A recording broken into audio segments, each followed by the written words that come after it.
Uma busca sobre o que se publicou na mídia, sobre doenças, seus vetores e agentes causadores a partir dos anos 80 é reveladora. Bactérias devoradoras de carne humana. Vírus insidiosos que matam em questão de horas.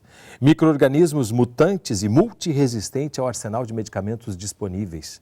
Seres invisíveis comparáveis às mais temidas pestes da história. Novas pestes trazendo riscos para o equilíbrio mundial. Mosquitos assassinos saídos das profundezas da natureza para deixar um rastro de doentes e moribundos por onde se instalam. Parece exagerado, mas não é. O segundo programa sobre o livro Comunicação, Mídia e Saúde, Novos Agentes, Novas Agendas, é o Ciência e Letras de hoje. Um programa resultado da parceria entre o Canal Saúde e a editora Fiocruz.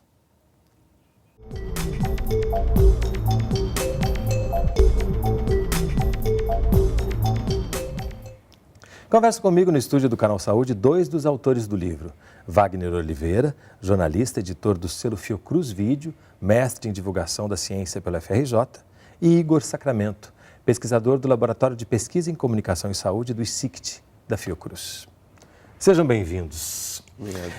A gente já fez um programa sobre esse livro com os dois organizadores, mas ele é tão rico, tão cheio de propostas, pesquisas, caminhos, que faremos mais, devemos fazer mais. E aí vocês também trazem dois olhares muito interessantes. Eu queria pedir para começar, para cada um falar rapidamente do seu capítulo, para a gente depois começar, inclusive, a fazer cruzamentos e pensar o que há de comum e incomum entre eles. O seu chama Quando Vírus, Bactérias e Mosquitos Chegam ao Noticiário. Isso. Então, eu coordeno uma disciplina aqui na Fiocruz que trata da questão da ciência e mídia, né? Então, tem um acúmulo de material que trata dessa questão e também eu fiz cobertura dessa área de ciência e tecnologia para algumas revistas, então tenho um pouco de experiência de cobrir essa área biomédica e da ciência e tecnologia. E tinha muito material, tem muito material que meio que faz um apanhado de como foi a evolução desse tipo de cobertura no Brasil e no exterior, né? Então, eu peguei a partir de alguns casos pontuais, como a cobertura do ebola na África, né? Como é que ela disparou uma série de significados, de questões que normalmente a mídia aborda quando o tema é biomedicina e ciência e tecnologia. E a partir do caso do ebola na África, né, que repetiu uma série de cobertura de epidemias anteriores, como sarampo, cólera, síndrome respiratória aguda, que é a descontextualização, a falta de referências fortes, evidências científicas significativas na cobertura, o não entendimento da função social da ciência, do cientista, dos entes envolvidos na vigilância em saúde, qual o papel do município, do Estado, do governo federal, que existe um código sanitário internacional que regula essa questão de circulação de vírus, bactérias, e a imprensa desconhece amplamente. Eu não quero assim meio que generalizar, mas boa parte da imprensa lida muito mal com esse tipo de assunto. Então, o meu capítulo meio que tratou a partir do que aconteceu na África, na cobertura associada aos casos que surgiram de ebola e como é que esse modelo de imprensa mundial também se repercutiu no Brasil. E aí eu diria que assim, talvez assim, o segmento mais emblemático dessa cobertura de ebola foi o tratamento que foi dado ao primeiro caso que aconteceu nos Estados Unidos, que foi um médico que fazia um trabalho de voluntário de pesquisa também na África e que teve contato com os pacientes e que eventualmente teve o risco de ter o ebola e foi transportado aos Estados Unidos, né? Então a chegada dele nos Estados Unidos foi comparado ao que aconteceu na década de 90 com o O.J. Simpson, né? Que foi aquela correria dos veículos de comunicação. Em termos de cobertura midiática, midiática, diz, né? De notícia espetáculo, de toda a mídia correndo atrás do paciente que tinha acabado de chegar na África e de tudo que isso significava, né? Esse tipo de cobertura também se reproduziu aqui no Brasil quando a primeira pessoa que tinha uma suspeição de ter um contato com paciente ebola chegou aqui no Rio de Janeiro, né? Então, inclusive, tendo a Fiocruz como epicentro dessa história exatamente, toda. né? O paciente chegou aqui no Rio de Janeiro, no aeroporto Galeão, e a imprensa, a moda dos paparazzi, seguiu a ambulância dele, abrindo caminho no trânsito da Avenida Brasil, inclusive a questão do risco, né? Então, assim, esse capítulo trata um pouquinho de como é que a imprensa lida com essas questões associadas a novos agentes, a vírus, bactérias. E tudo que é por trás disso também, que a gente vai voltar ao assunto. Capítulo do Igor, a retórica da medicalização e justificativa moral para a cirurgia bariátrica nos relatos de celebridades. Bom, esse capítulo ele faz parte de uma pesquisa que eu estou coordenando no LACES, com apoio do CNPq, e que faz parte o Wilson Borges, que é meu colega de laboratório e também parceiro de várias pesquisas e textos. E a gente vem estudando as narrativas de celebridades sobre estilo de vida saudável e promoção da saúde, né? De que maneira que o discurso da promoção da saúde se torna cada vez mais espetacularizado, difundido no cotidiano, tendo a mediação das celebridades especialmente. Tanto em participação em programas de televisão, para poder falar da superação ou mudança de comportamento que leva a uma melhora no corpo e na saúde, mas também no uso de redes sociais, Instagram especialmente, mas também Twitter e YouTube, para poder narrar e prescrever formas de ter um corpo melhor, formas de ter um corpo mais melhorado, digamos assim, fitness. Então, essa cultura associando fitness, sempre como se fosse um corpo mais saudável por isso. Exatamente, né? Associando com... Porque, na verdade, a hipótese com que a gente trabalha nesse projeto é de que há uma mudança na autoridade, né? E nesse ponto tem certas conexões com o que o Wagner está falando antes, né? Que essa autoridade científica, baseada fundamentalmente no conhecimento, ela ao longo do contexto contemporâneo tem sido tensionada por outras formas de autoridade, especialmente aquelas autoridades baseadas na experiência. As celebridades, em geral, elas arvoram esse lugar de especialistas no corpo e também na saúde por conta da experiência própria. Então, é menos uma questão do conhecimento, e esse conhecimento acadêmico, técnico, acadêmico, científico, e mais o conhecimento baseado na experiência. E é um pouco que a gente trata nesse texto, que a gente faz a análise de duas entrevistas, né? A entrevista do André Marques para o Fantástico e a participação do Leandro Hassum no programa do Jô. Né? E a gente identifica como que a partir dessas entrevistas eles se colocam aí como exemplos de superação de si mesmo, né? E aí nesse sentido que vem a força do discurso da promoção da saúde e do modo como ele é apropriado no contexto neoliberal, que é a dimensão do autocuidado e do autocontrole. Como se a saúde fosse apenas responsabilidade de cada um de nós. Exatamente. E não estivéssemos inseridos num contexto que vai determinar uma série de coisas. Exatamente. Né? Então, bem como você está falando, é como se as determinantes sociais da saúde fossem, ao fim e ao cabo, meramente uma questão de estilo de vida, né? Basta que eu me controle, que eu pare de fumar, ou que eu faça uma cirurgia, etc e tal. E até mesmo para fazer uma cirurgia, envolve vários processos sociais que não estão sendo colocados aí como a questão, por exemplo, né? Se for uma cirurgia como essa, se for pelo SUS, existem vários processos que estão sendo colocados aí, mas acho que a questão também é qual a necessidade desse tipo de procedimento. Por que fazer esse tipo de procedimento na cultura contemporânea? Tem uma questão aí que não é só corporal, não é só de saúde, né, mas a saúde também está associada com o campo da moral.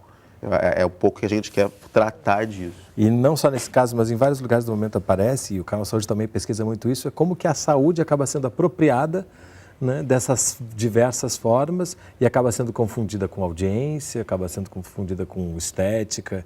E isso, de uma certa maneira, legitima esses comportamentos, né? Porque a saúde é algo nobre, é algo que todo mundo deveria se preocupar. Sim, eu concordo plenamente com o que você está dizendo. Eu diria que a saúde tem sido, no contexto atual, um dos temas mais importantes, assim, né, do cotidiano. Isso porque há um alargamento do conceito de saúde, sobretudo com, digamos assim, os paradoxos pela concepção positiva do conceito de saúde. Porque quando a gente entendia, até mais ou menos meados dos anos 50, 60, a saúde como oposição à doença, né? A gente tinha com isso vários problemas. Um deles era entender a saúde como um estado, né? É o estado, né, de bem-estar, eu estou bem, eu estou mal, estou doente, né? Então, essa oposição binária, dicotômica, leva a muitos problemas que você não identifica a saúde para além das determinações biológicas. E como se existissem dois lugares cristalizados, Exatamente. Né? Ou estou doente, ou estou saudável. Exatamente. E essas coisas são imbricadas, né? Imbricadas. Mas quando você toma a saúde, retira a saúde desse conceito negativo, digamos assim, ou seja, oposta estar saudável a não estar doente, então você está pensando a saúde no conceito negativo, né? Sim. Se estar saudável a não estar doente, então é como se tivesse um menuzinho ali. Quando você positiva a saúde e coloca a saúde nesse lugar do bem-estar, da autoestima, do estilo de vida, etc., você também cria outros problemas, né? Do ponto de vista da saúde pública, né, da saúde coletiva, das populações, você cria outro problema, que é a crença de que eu que sou responsável e o culpado, e aí você tem uma nova forma de orientação do pecado, da culpa, né, que está localizada totalmente em mim. Essa formação discursiva da promoção da saúde é também uma forma de controle dos corpos, né? E controle no sentido dos corpos e da subjetividade. Eu preciso me transformar, o modo como eu me relaciono comigo mesmo se altera completamente mediado por esses discursos. Eu preciso mudar, eu preciso ser melhor, eu preciso me controlar. Então, você transforma aquilo que antes era visto como agradável, né? Ter uma vida, né, beber vinho, comer pizza com os amigos, o que era visto como agradável passa a ser visto como não saudável e, portanto, como interditado para a minha vida. Então, eu vou comer frango, batata doce, eu vou usar suplementos para poder ter um corpo considerado mais saudável. Só que esse mais saudável é uma forma de controle desses corpos também e de disciplinarização desses corpos, né, que passam a ser cada vez mais bem adaptados a esse discurso da promoção da saúde. E esse discurso que estamos todos submetidos a ele de uma certa forma, né, respaldado por vários meios de comunicação. E como fugir disso? Como entender o que a gente está ouvindo para saber o que realmente está sendo vendido atrás da ideia de saúde? No próximo bloco, não sai daí, a gente volta já.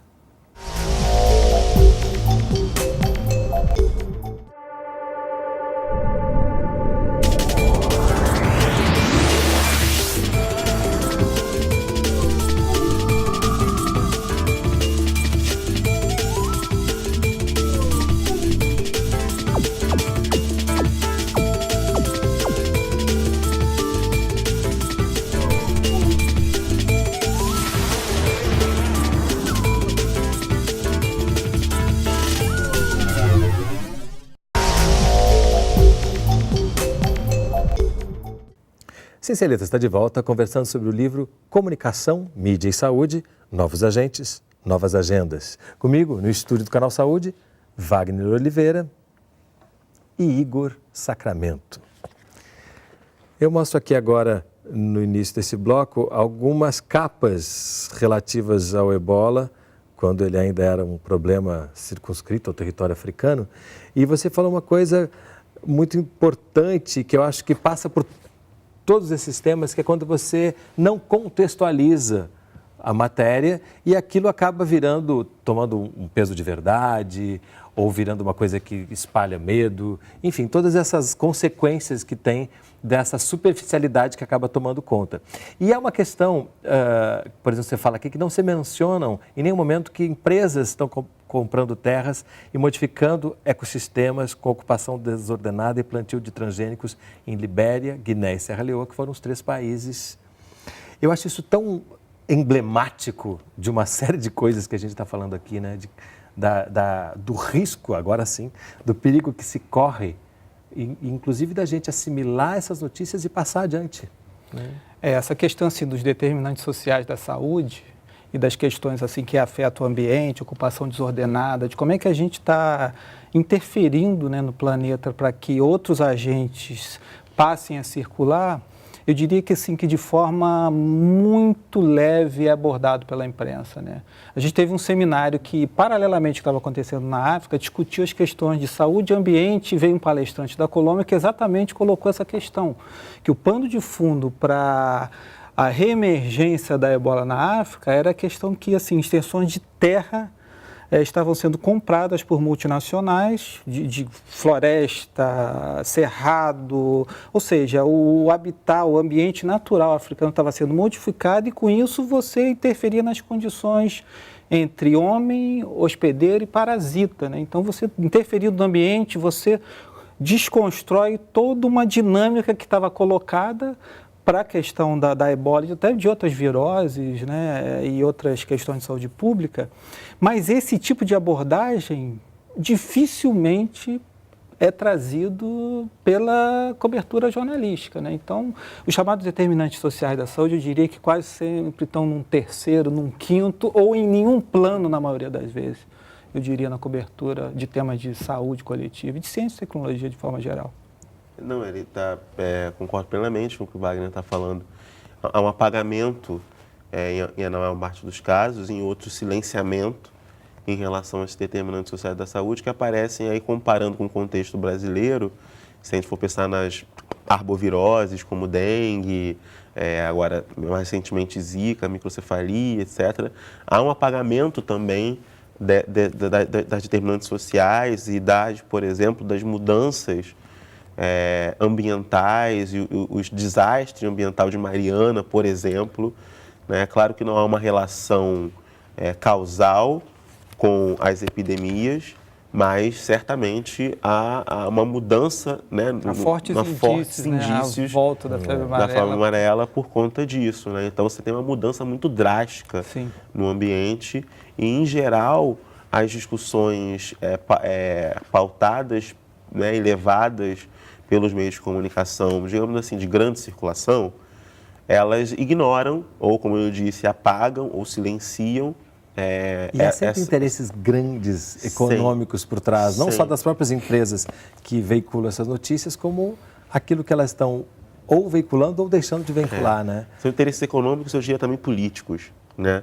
São econômicos com certeza, né, por conta, é uma grande empresa, e são grandes empresas em geral envolvidas com essa dimensão, mas como interesses políticos e também econômicos, por exemplo, a gente não ter visibilidade sobre a lei dos transgênicos, por exemplo. A gente não sabe muito, eu acho que nós sabemos porque pesquisamos, estudamos, estamos numa instituição de saúde, etc. Mas parece que não há um interesse jornalístico de nos pautar também, pautar a sociedade sobre temas tão importantes como agora a gente pode chegar a ter, né, no nosso prato comida transgênica sem a gente ter o direito de saber. Fundamental, né? Que é um direito. É um direito. Agora, eu queria explorar um pouquinho também o período que você ficou aqui na Fiocruz, também se relacionando com esses jornalistas, porque o próprio livro fala muitas vezes que os próprios jornalistas não têm condições de trabalho e que acabam chegando despreparados, sem eles terem pesquisado previamente o próprio contexto e pressionados por meios de comunicação para darem respostas rápidas. Então a gente vê que a gente parte desses grandes poderes econômicos e políticos com interesses, mas que também vão, no próprio processo de formação dessa notícia, a gente acaba não tendo ninguém que pense como um todo no que se é noticiar a saúde, né? E pesquisas. Eu acho que assim, e tem piorado. Eu acredito que a cobertura sobre saúde tem piorado porque as redações estão perdendo pessoas, as mais qualificadas, que até conhecem assim, um contexto do desenvolvimento da ciência, qual é a função social da ciência, do jornalista, o que cada centro de pesquisa, como Fiocruz, INCA, faz, o que eles significam em termos de referência para você usar aquelas informações para fazer circular a informação qualificada, né? E aí melhorar o seu conteúdo efetivamente. As pessoas que cobrem cada vez mais desconhecem qual é o papel do Estado das instituições de ciência e tecnologia e como você usar isso a favor para melhorar a tua cobertura jornalística, né? Eu lembro-se de um episódio muito característico, a gente tentou muitas vezes, toda vez que a Fiocruz produz vacina e desenvolve vacinas. E toda vez que a gente ia anunciar uma novidade em relação ao desenvolvimento de uma vacina, a gente colocava a questão da pesquisa em si, o esforço da equipe e também tentava colocar numa entrevista ampliada que aquela vacina significava que você ia investir em promoção da saúde. Os custos de hospitalização de uma pessoa que eventualmente pegasse aquela doença, a partir da cobertura da vacinal, você ia diminuir muito. E o próprio sistema de saúde ia poupar muito mais recursos, porque você ia evitar que as pessoas tivessem efetivamente a doença e se hospitalizassem. E assim, o benefício de você implantar em programa de saúde pública a questão da vacinação, né? E esse capítulo de vamos valorizar a imunização e o que de mais politicamente ela interessa em termos de projeto de país, vamos dizer assim, ficava como um quesito que, assim, pouco importava. Eles queriam saber em quanto tempo a vacina ia estar no posto de saúde, qual a cobertura efetiva, os efeitos adversos. Então, assim, tem um desconhecimento que é, em geral, da população, né, sobre questões de ciência e tecnologia, sobre o papel da saúde coletiva. Sobre o próprio sistema único de saúde. E que reflete no jornalista e na lida que ele desenvolve no seu ofício, né, de comunicador social. Que talvez seja o oposto de quando acontece alguma coisa ruim, negativa, e que aí essas questões começam a aparecer. Então é o sistema que não funciona, né? A boa notícia não vende e a má notícia vende. Apesar da gente não acreditar nisso, né? Porque boas notícias vendem muito bem. Mas essa é a maneira com que eles se aproximam, né? Eu diria que a gente tem até um paradoxo. Se a gente for olhar assim, várias capas de revistas semanais, eu diria da década de 70 para cá, várias de capas semanais de revistas semanais que anunciaram a chegada de uma série de medicamentos para colesterol, para doenças cardíacas, o novo tarja preta que vai revolucionar, né? E, por outro lado, a questão do sistema de saúde tendo uma cobertura marcada pela questão de filas, de dificuldades de funcionamento, sem perceber essa questão mais ampliada do que está por trás da organização do sistema de saúde, do papel do município, do estado, do federal, da promoção da saúde, entendeu? E o agravamento no momento que todos somos produtores de informação agora, todo mundo tem, né, o seu lugar de postar e de defender e de opinar, isso acaba tendo como é que a gente diz, vascularização, né? Isso, capilarização. Uma capilarização. Uma capilarização muito grande. Então, essas notícias superficiais acabam chegando muito rápido. Sim. E muito longe, né? Tem um caso, quando o Wagner estava falando, eu estava pensando num caso muito específico, mas que é muito importante e que a Fiocruz tem um papel de protagonista, que são as pesquisas relacionadas com a PrEP e com a PEP em relação à prevenção, à contaminação do HIV/AIDS. Eu lembro de uma capa de uma revista recente. Falando sobre que, na verdade, a PrEP seria o anticoncepcional do HIV. E eu fiquei extremamente... Eu comprei a revista, né? A gente quase não compra mais revistas, mas dessa eu comprei, para poder ler como que cobria, e essa revista, na sua posição editorial inicial, não se identifica com sensacionalismo, mas é uma capa extremamente sensacionalista e que busca aí criar uma sensação, gerenciar nossas sensações, acreditando que que esse medicamento é um anticoncepcional. Não é. Primeiro, não é. E segundo, cria uma sensação, e eu comecei a conversar, a ver no Facebook, numa pré-pesquisa, assim, e tal, e ver que muitas pessoas, muito jovens, acham que tomando a PrEP não precisam mais da camisinha, como se outras ISTs não existissem mais, né? Como a sífilis, como a hepatite B e C e outras, né? E é muito curioso como que, por mais que haja uma capilaridade cada vez maior né, e discursos cada vez maior, quer dizer, esse lugar de voz das pessoas, o direito à voz, direito à comunicação, a internet certamente ajuda a potencializar isso, mas ainda há centros, né? Ainda há centros e que pautam e agendam essas discussões. Muitas vezes as pessoas acham que estão buscando novos lugares de fala e estão encontrando as mesmas coisas que viam antigamente, apenas com outras caras, né? Mais digitalizadas. Exatamente. Eu vi várias discussões, porque começam a surgir no Facebook, por exemplo, vários grupos de discussão do uso de PrEP, por exemplo. Eu até fiquei pensando que isso seria um tema, e como a gente está aqui, seria um tema de pesquisa muito interessante.